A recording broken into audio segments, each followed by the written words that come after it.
Good morning. It is August 7th. It is 5:27 in the morning. Thanks for checking up on me. Thanks for saying hello. It's a beautiful day. It's a beautiful morning. It's the best way to get your morning started. And I've always thought, like, if I ever go and travel or even, move houses, it's really nice to have this kind of area to do this in.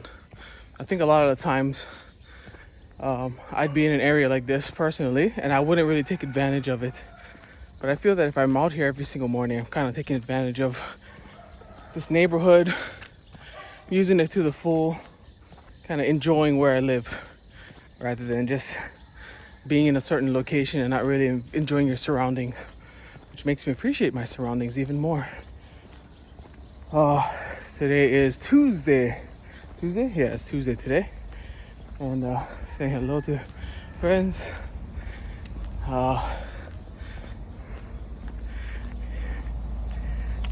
Just talking about goals again, kind of getting recentered on goal planning, and that's kind of a theme of my life, I guess.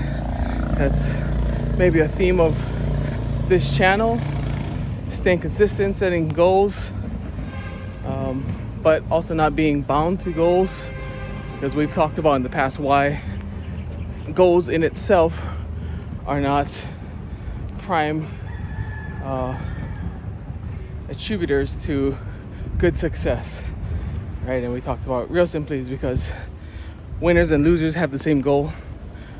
When the gun goes off at the beginning of the race, the person who comes in first place and the person who come in last place both have the same goal. But what are some ways that we can implement goals into our life that will last a lot longer? And we all of us deal with setting goals, and a year later, a month later, we're just like, oh well, so much for that goal, right? Well, why? It's because the way we set it up, we didn't set ourselves up for success. We didn't set ourselves up and be able to fulfill on that goal. Even though the goal sounded great and you get that hit of motivation the first day, especially the first week, but as the grind comes, 2 weeks and 3 weeks, 4 weeks, that's when it gets tough, and that's when our expectations are high. I've been doing this for 28 days now, and I'm not where I thought I would be, and so we give up and we just stop. I've been listening to this one podcast recently, and he talks about the S.M.A.R.T program, S.M.A.R.T, on SMART goals, and he gives an acronym like that in order for us to really dissect the goal and to be able to put it into action, right? So let's see, the S is this. Oh no, it's the movers. Wow, movers.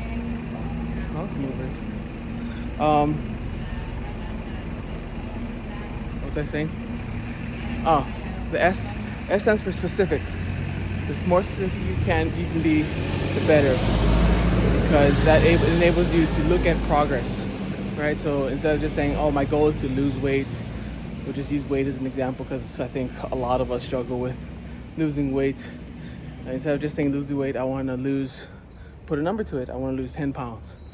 And better than that, to even make it more specific, I want to lose 10 pounds by in the next 60 days. That's very doable, 10 pounds in 60 days.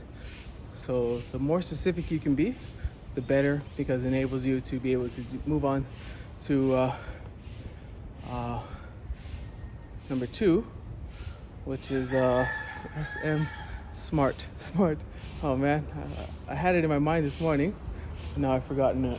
I'm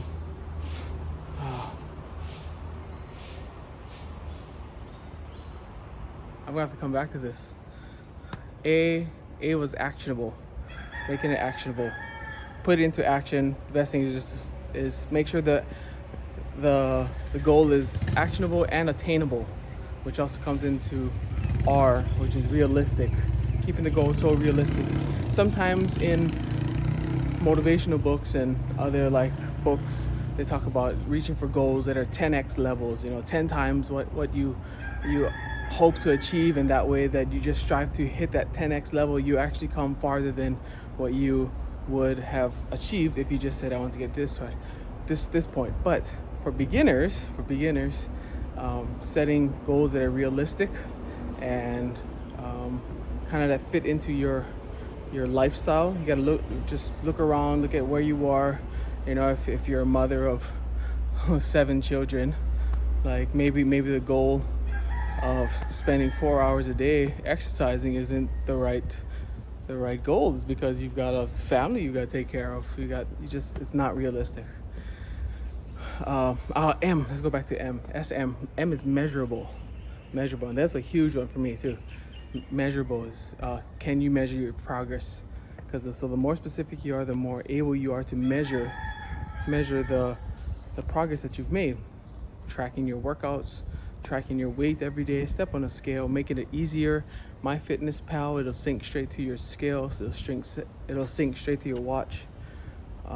And that way it's very easily measurable, so that it gives you some motivation, even though maybe if you look in the mirror you're not really seeing anything. But if you're looking on the scale and if you're seeing a number, and if you're kind of like really going for that number, then go for it.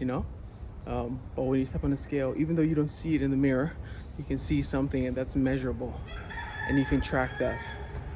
R and T is you got to make a timetable.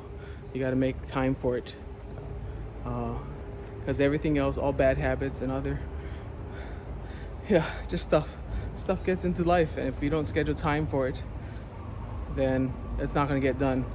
And just go back to a quick experience of mine. A friend of mine, like, I remember telling him that I do these workouts in the morning. He's like, oh, why don't you just do them like, oh no, I think he was trying to schedule a meeting or something together. What was it? Oh no, he wanted to do a morning workout, and I told him, I'm sorry, I can't do a really morning workout, because I do a workout in the morning, and if I come to the gym right after that, I'm not going to get the best benefit out of it. And he was like, well, can't you just do your other workout later? Why don't you just skip that morning work? And I'm like, no, that's the whole point. It's like, you don't skip this morning workout.